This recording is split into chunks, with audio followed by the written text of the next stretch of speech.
우리 서로 인사합시다. 메리 크리스마스. 옆에 계신 분 손도 좀 잡아주시면서 인사하세요. 행복한 성탄절 맞으세요.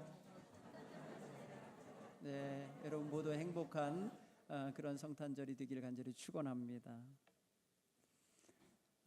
이번 주에 굉장히 추운데 감기 안 걸리셨으면 좋겠고, 모두 다 따뜻한 마음으로 성탄절에 나오셔서 예배하시기 바랍니다. 특별히 오늘 오후에는 5시 반에는 우리 어린이들이 성탄절을 아름답게 맞이하고 성탄 메시지를 전하는 여러 가지 활동을 하게 됩니다. 오셔서 함께 축복해 주시기를 바랍니다. 또 시민회관 앞에서는 오늘 4시에 저희 교회를 비롯한 제천 기독교연합회의 많은 교회들이 함께 찬양 축제를 함께 하게 됩니다. 우리 교회는 우리 할랄루야 찬양대와 또 약품 우리 난타팀이 가서 이 땅에 주의 복음을 선포하는 자리에 동참하게 됐습니다. 우리 함께 기도해 주시고 오늘 감기 걸리지 않게 잘 활동하시기 바랍니다. 오늘 성경 말씀은 지난주에도 읽었던 말씀입니다. 하나님께서 예수님이 세상에 오시기 전에 준비했던 사람들이 있었다 그랬잖아요.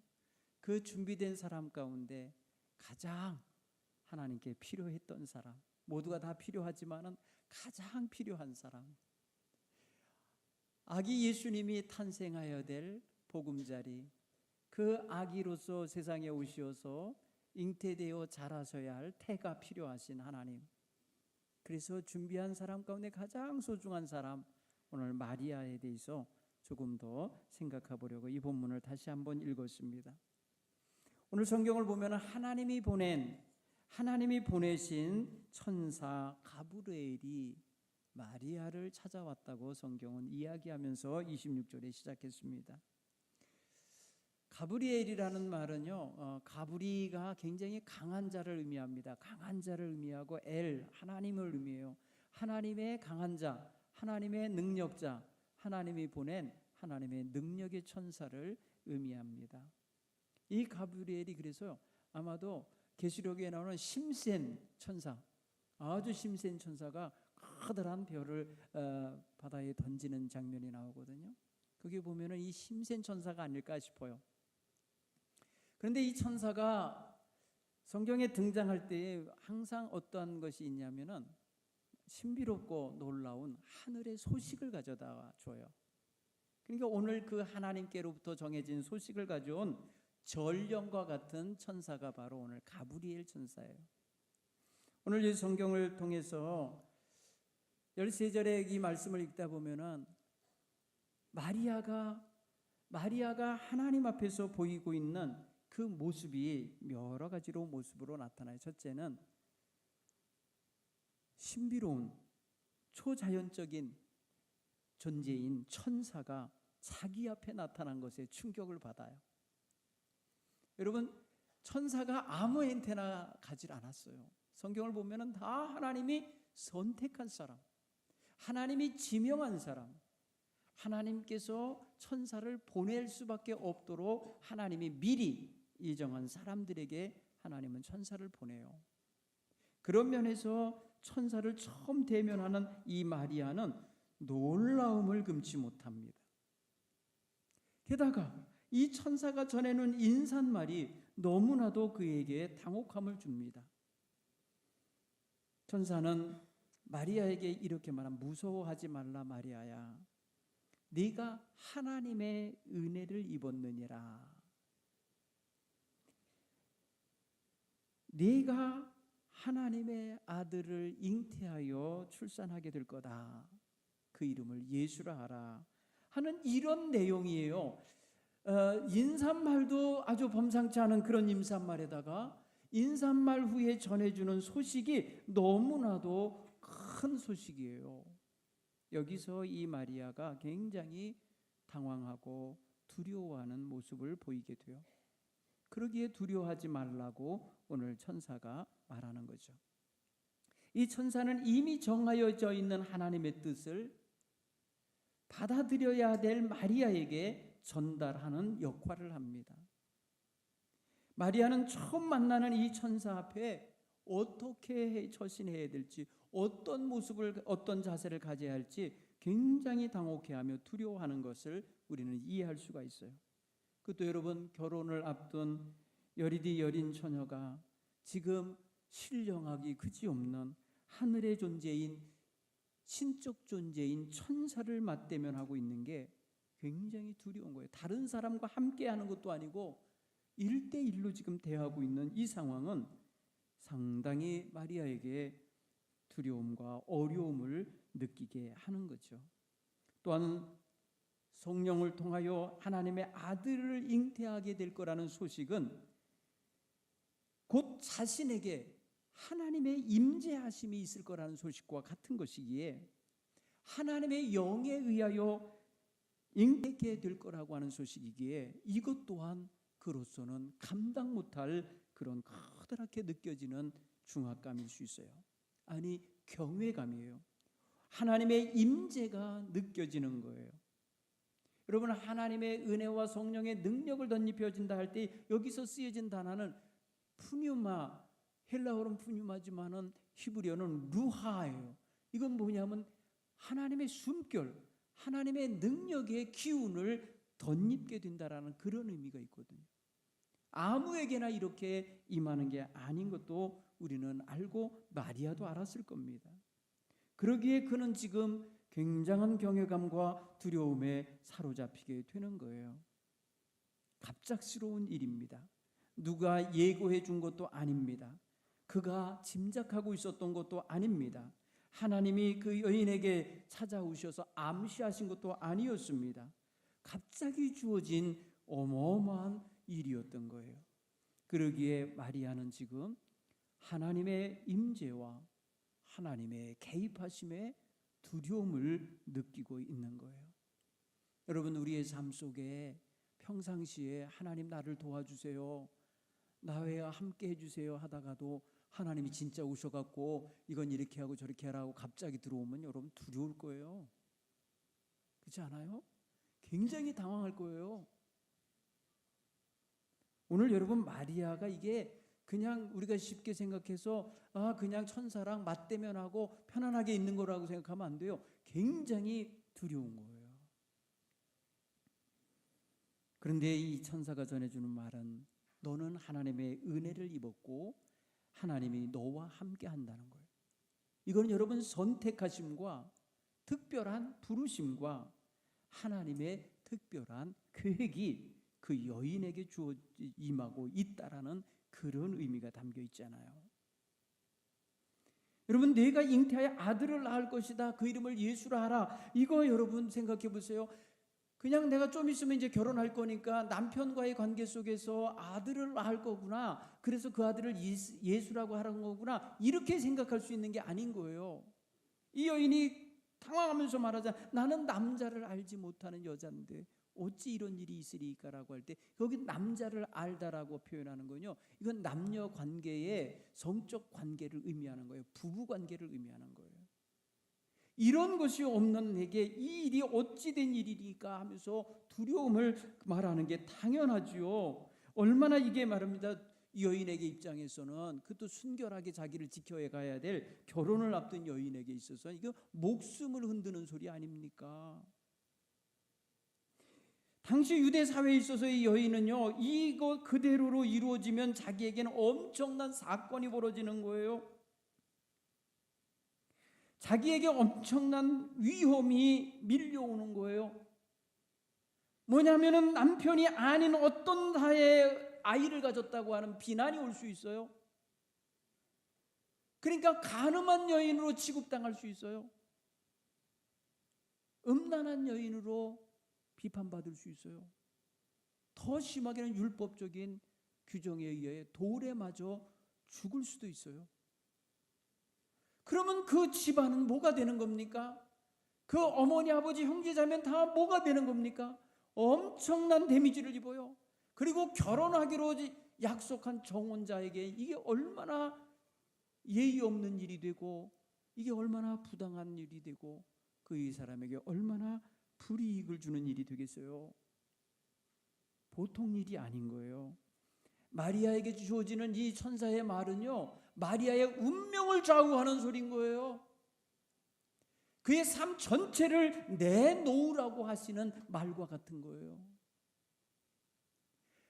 하나님께서 개입해 오시는 이 소식은요, 마리아에게는 어마어마한 괴로움일 수 있어요. 그래서 오늘 이 말씀을 보면은 마리아는 두려움과 중압감과 그리고 공포감도 느끼는 게 당연한 거예요. 한 번도 상상도 못했었을 일이잖아요, 이게. 내가 정말 신령한 은혜로 남자 없이도 임신하여 여자가 돼서 저 예언자 이사야의 예언, 이사야 7장 11절의 말씀이 내 몸에서 이루어졌으면 좋겠다라고 평소에 이렇게 기도해 오던 여자도 아니잖아요. 기가 막힌 거예요.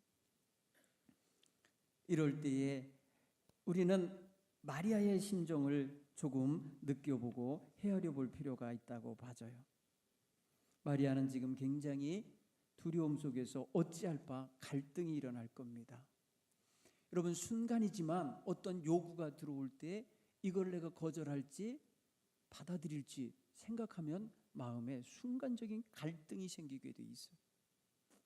여러분, 우리 하나님 앞에 믿음 생활하면서 하나님 앞에 헌신하고 결단하려고 할 때에 자연스럽게 예, 내가 그리하겠습니다는 자원하는 마음과 감동된 마음으로 즉시 갈등 없이 이렇게 헌신을 하는 사람들은요, 정말 성숙하게 준비된 사람들이죠. 그런데 어느 날 갑자기 어떤 일이 벌어졌을 때 갑자기 내게 어떤 도전이 들어왔어요. 하나님의 말씀이 갑자기 나에게 그냥 중압감같이 전해졌어요. 그랬을 때 내가 거기에 응답하며 아멘이라고 하며 순종할 것인지 말지인지, 이거 갈등이에요. 여러분, 우리 신앙생활은 이 갈등의 연속이에요. 이런 갈등이 없다면 믿음의 도전이 지금 없는 거예요. 아예 세상에 흠뻑 젖어 있거나 하나님 것에 대하여 전혀 관심이 없거나 하나님의 뜻에 따라 순종하며 사는 것에 대하여 의미를 안 두고 있기 때문일 거예요. 그러나 이거 하나님이 원하시는 일이야. 하나님이 이걸 말씀하시고 계셔. 하나님이 내게 이걸 지금 깨우쳐 주고 계시며 내 마음을 지금 사로잡고 계신데 내가 어찌해야 될까? 응답하려고 할 때 갈등이 생긴다면 이건 굉장히 좋은 반응이에요. 전 그렇게 봐져요. 갈등이 없으면 안 돼요. 이거 있으셔야 돼요. 이거에서 하나님 쪽으로 기울어야 돼요. 갈등을 하되 하나님의 뜻을 따르는 쪽으로 가야 성숙하게 되는 거예요.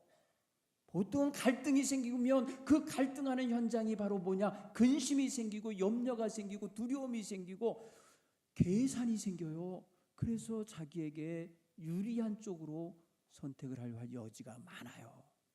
그래서 자기중심적인 생각을 버리지 못할 수도 있어요. 그런데 여러분, 신앙 성장은 이 갈등의 자리에서 하나님이 원하시는 쪽으로 결정할 때에 나타나게 돼요. 여러분, 우리 성장통이라는 거 있잖아요. 애들은 아프면서 크는 거예요, 이런 표현하는데 성장통이라는 게 뭐예요? 성장하는 과정 속에서 통과 의례처럼 갖는 것들이 있어요. 그런데 여러분 보세요. 마음의 생각에도 통증이 있어요. 마음으로도 여러분 하나님의 뜻을 받들려고 할 때에 통증이 느껴진다고요. 괴로움이 느껴질 수 있어요. 하나님이 여기까지 해야 합니까? 이것도 넘어가야 되는 겁니까? 이것도 받아들여야 되는 겁니까? 하면서 하나님 앞에 눈물을 흘릴 수밖에 없는 자리가 있어요. 왜 접니까? 왜 져야 됩니까? 다른 사람이면 안 됩니까? 하고 회피하고 싶은 것도 있는 거예요. 여러분, 예수님이 갈보리 산에 가기 전에 감람산에서 마지막 날 밤 기도하실 때에 왜 하나님 접니까? 이 잔이 내게서 지나가게 하실 수는 없습니까? 내가 마시지 않으면 안 됩니까? 여러분, 갈등과 이 마음의 두려움과 자신의 마음에 밀려오는 이 중압감을, 이것을 예수님은 경험하셨어요. 예수님은 그때 내 뜻대로 마시고 아버지 뜻대로 되기 원합니다 하며 받아들여요. 여러분, 오늘 이 마리아가, 그 모친 마리아가 그 태중의 아기를 받아들일 것이냐 말 거냐, 내가 지금 하나님의 뜻대로 내 몸이 쓰임받게 내어 드릴 거냐 말 거냐, 이거 지금 결단해야 돼요.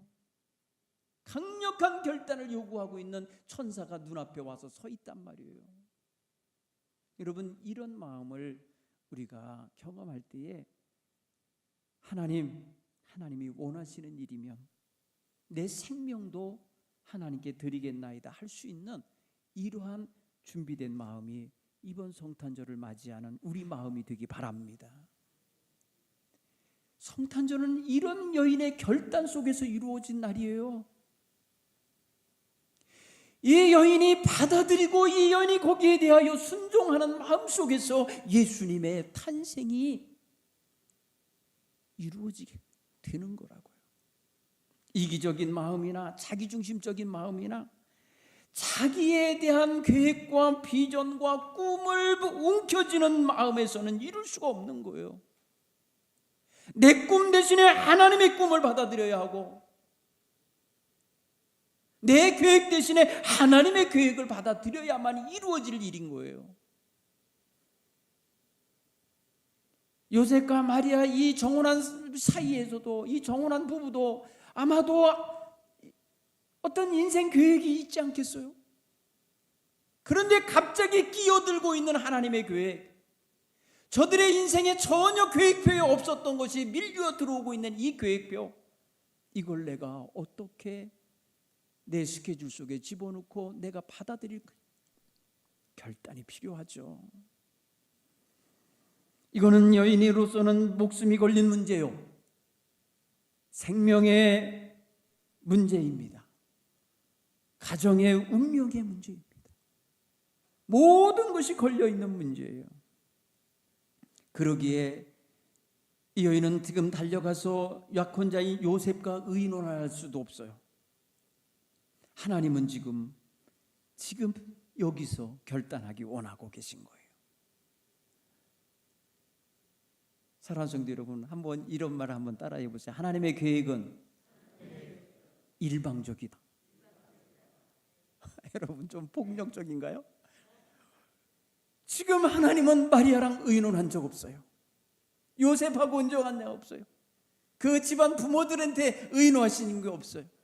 바로 마리아에게 오시어서 일방적인 계획을 선포하신 거예요.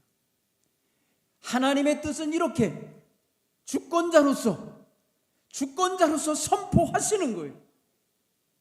이게 여러분, 내 입장에서 내게 오는 거라고 생각해 보세요. 각자 자기에게 하나님의 계획이 일방적으로 내게 주어질 때 나는 거기에 아멘 하면서 바로 순종을 결단해낼 수 있는가, 그렇게 하고 사는가 보아야 될 문제가 여기서 우리가 생각해 볼 문제입니다.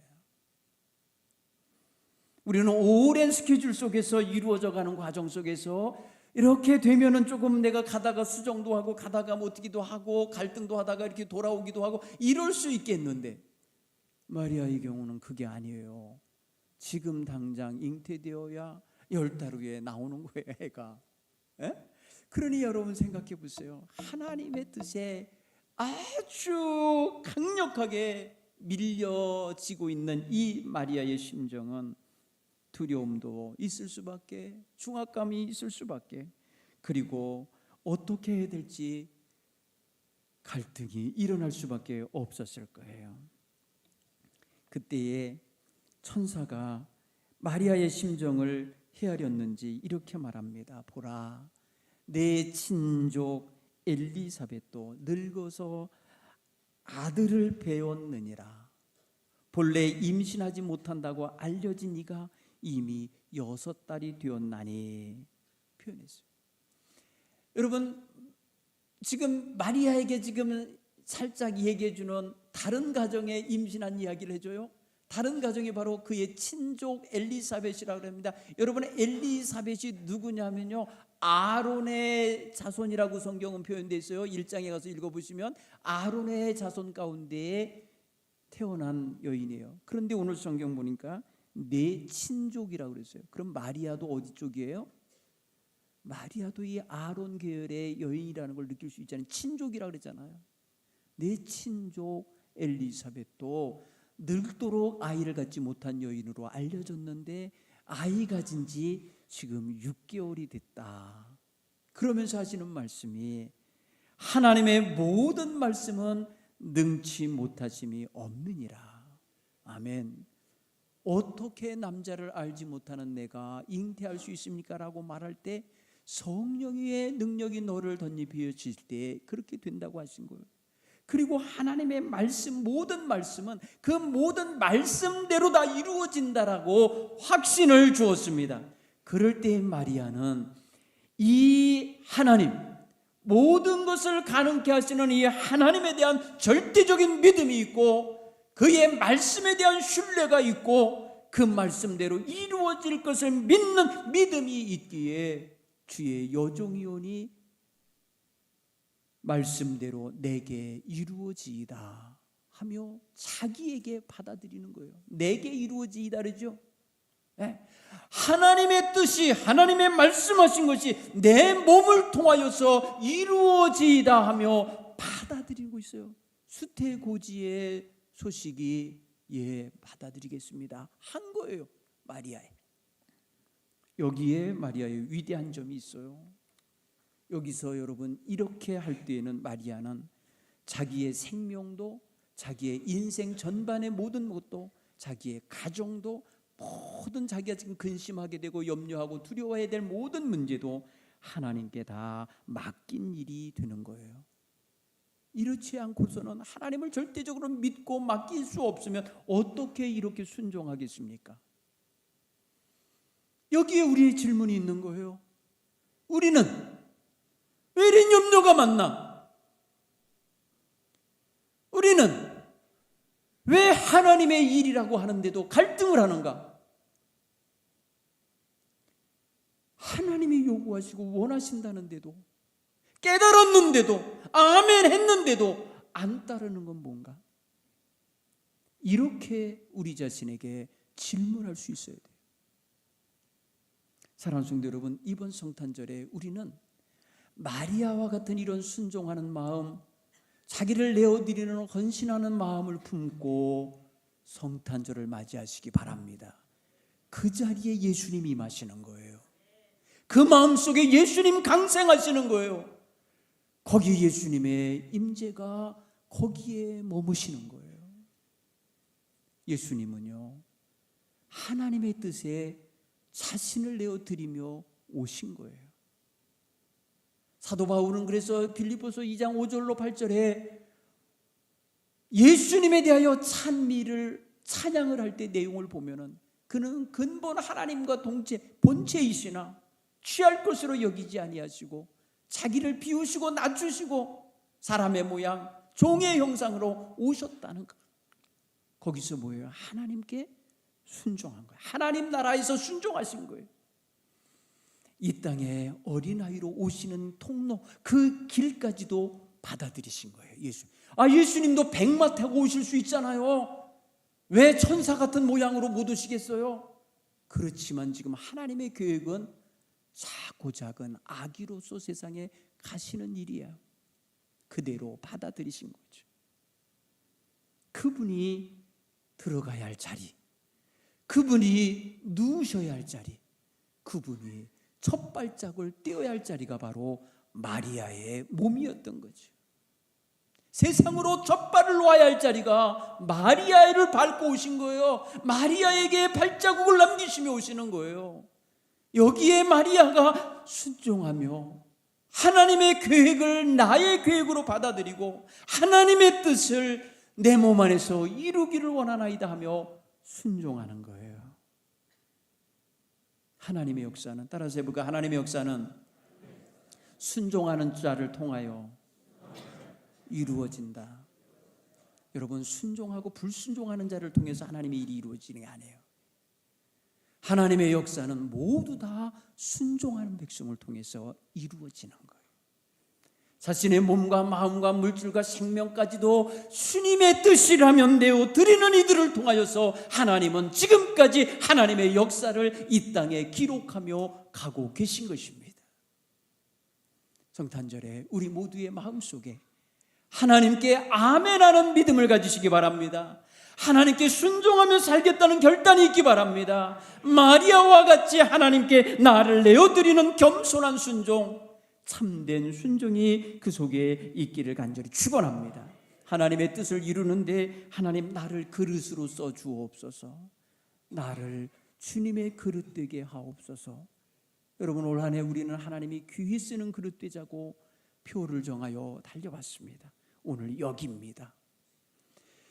여기 이 순간에 하나님 앞에 하나님 나를 들어 쓰시옵소서, 나를 그릇되게 하여 주옵소서 하며 하나님의 배에 내어드릴 수 있는 저와 여러분 모두가 되시기를 간절히 축원합니다.